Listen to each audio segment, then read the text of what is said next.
Welcome to A Course in Business Miracles. This is Heather Dominick, creator of BusinessMiracles.com and founder and leader of the highly sensitive entrepreneur movement. Join me today for some genuine practical assistance and a business-altering and life-changing experience, a business miracle. This is A Course in Business Miracles, episode number 67, The Way Through Your HSE Coping Mechanism. Join me as I share how to heal the wounds of the old stories about what it means to be highly sensitive so that you can stop getting caught in your vicious coping cycle and instead learn to shift your energy into creating so that you can thrive in the business you are called to bring into the world.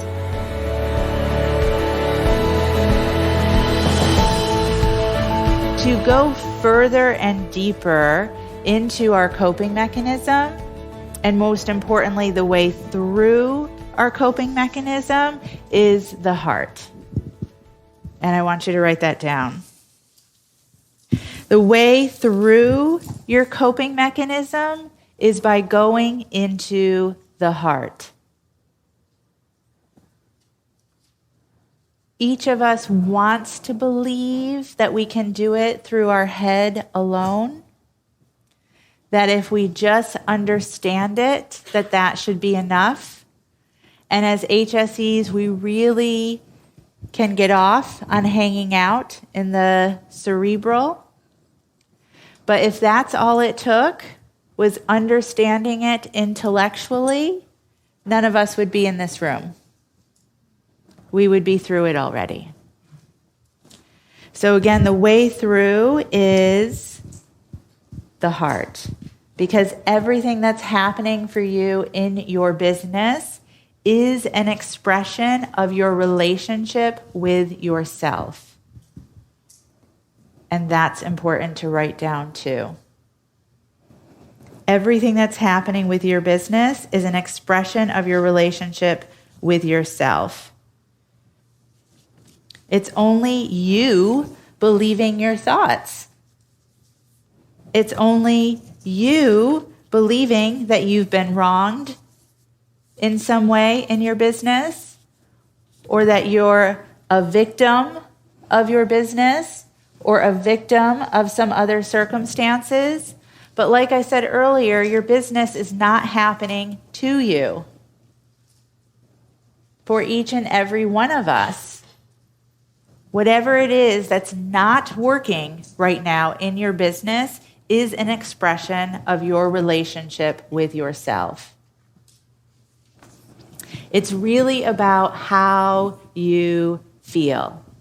And it's about the meaning that you make out of how you feel.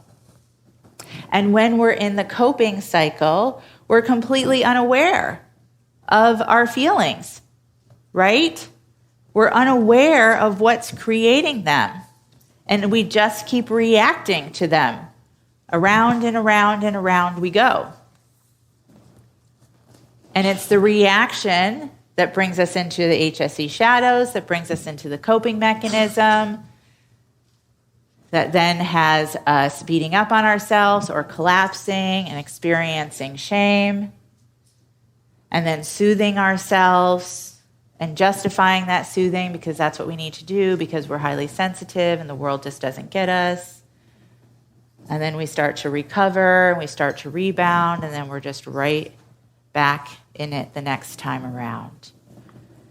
So it's not enough to just understand it to stop the cycle. It's important to be able to go in and feel it, to feel what it is, how it feels when the trigger is happening, as Karen said so beautifully before. And now here's something that's very interesting as well, is according to the therapist and author Bonnie Badenoch, who she just recently released a new book, and it's titled The Heart of Trauma, Healing the Embodied Brain. And her work is so incredibly fascinating. But one of the things that really stood out to me is that she makes a really strong, bold statement. And what she has to say is that trauma is a relational experience and arises more from our sense of being alone with our pain and fear rather than the actual event itself. I will absolutely say that again. So again, Bonnie Badenoch and her bold statement of trauma is a relational experience and arises more from our sense of being alone with our pain and fear than the event itself. And when I first heard her speak about this, I was like, absolutely. Because it's the being alone that keeps the story going, right? We tell the story over and over again to ourselves. And we tell ourselves what the story means over and over again. And then we experience the feeling of what we believe the story means over and over again. But also in her work is very cool because she talks about how our whole body or various parts of our body have its own brain system. So like, for example, you have your belly brain and you also have your heart brain, which we're going to talk about later. But back to this idea of being alone, right, with the trauma, and then therefore the story, and then therefore the meaning that we've made about the story, and then the feelings that go with the meaning that we've made about the story. And by sharing, not only is it a doorway to healing, but it is the opportunity to be in the consistent practice of feeling your feelings without becoming them.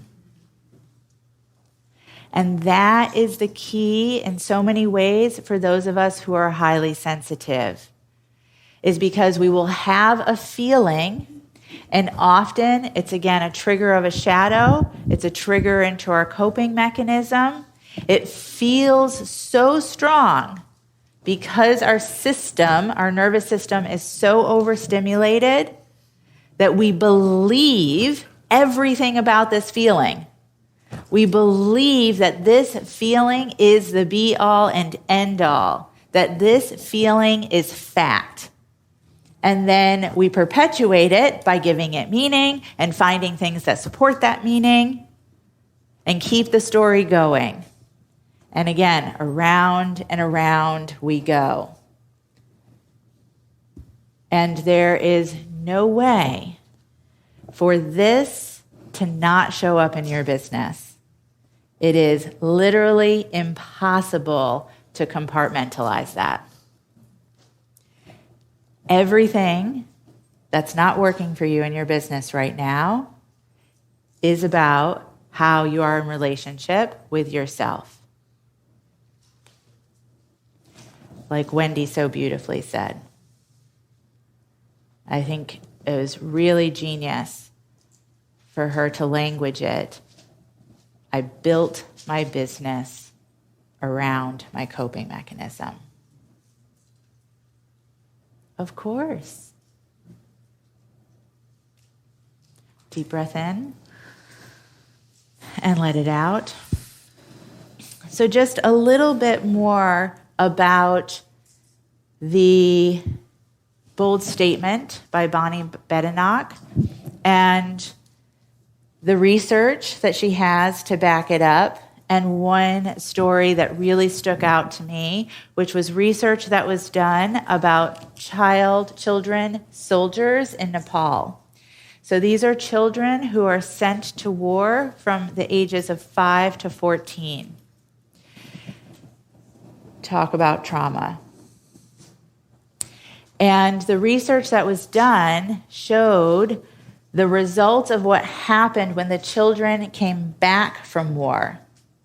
And the children who came back from war and entered into a tribe where they were accepted, where they were welcomed, where they could speak about their experience, were able to, if you can say fully, quote unquote, heal the traumatic experience of war and actually go on to create civilized lives for themselves within their tribe. And then those children who came back to a tribe who shunned them and did not welcome them back in, who did not embrace them, who did not give them a chance to talk about their experience, those children basically self-destructed. And so both same traumatic experience, right? One group was able to share and to not hold it and be alone with it, and the other group was forced to hold it alone for themselves. Deep breath in. And so when I heard that, to me, that was additional evidence for what I already know to be true, which is the power for highly sensitives of being in aligned community. Because so many of us are so, from our coping mechanisms and shadows, tuned into, again, that story of wrong and not enough, right? And again, that's how the superego voice will show up. And we, up until now, being a part of aligned community, have had to believe that we are alone with that. How could we ever tell anyone of what we hear inside our heads? How could we ever share that? Who would understand that? And yet already I've heard so much from all of you from yesterday and definitely from looping, how incredibly empowering it is to sit with someone who gets you. And as Karen again so beautifully shared, right? She literally had a visceral shift of a limiting belief just by Sherry's being able to see her. And that is absolutely part of, again, the power for HSEs of being in aligned community. And I would also say it's not just the power, but it is the purpose. So I talk a lot throughout all of the Business Miracles teachings about the importance of community, core practice, and consistency. But community is an act. It's not a place. It is about how you show up. So point being is that you're not alone in this cycle, at least not anymore. And now there's even shared language to be able to use with each other. And not just sharing with each other in the way of, hey, this is what's happening, I'm in soothing, just wanted to let you know, right? But the response too, right? Which is like, hey, where have you gone? I haven't seen you in a while. Or somebody comes on the forum and shares in V&V, and you can respond rather than just, oh, I get you, right? But you can ask, what's going on? What's being triggered here for you? Where are you feeling lack of safety? How is the coping mechanism showing up? And that is one demonstration of the heart. The act of the heart for another through that aligned community. It is the act of the heart as an act of community that the trauma is more traumatic when you stay with it alone. than it is when you have the opportunity to share it. Thank you for listening, and I hope you enjoyed this episode of A Course in Business Miracles. If you're ready to learn how to use your highly sensitive abilities to support you in being purposeful, profitable, and empowered rather than scattered, poor, and undervalued, take my free self-quiz to find out if you are indeed a highly sensitive entrepreneur. And if you are, along with your quiz results, you'll receive my free HSE Success Guide, which will teach you how to have your highly sensitive abilities working for you to create the results you desire in your business. Take the quiz and receive your free success guide now at www.hsequiz.com.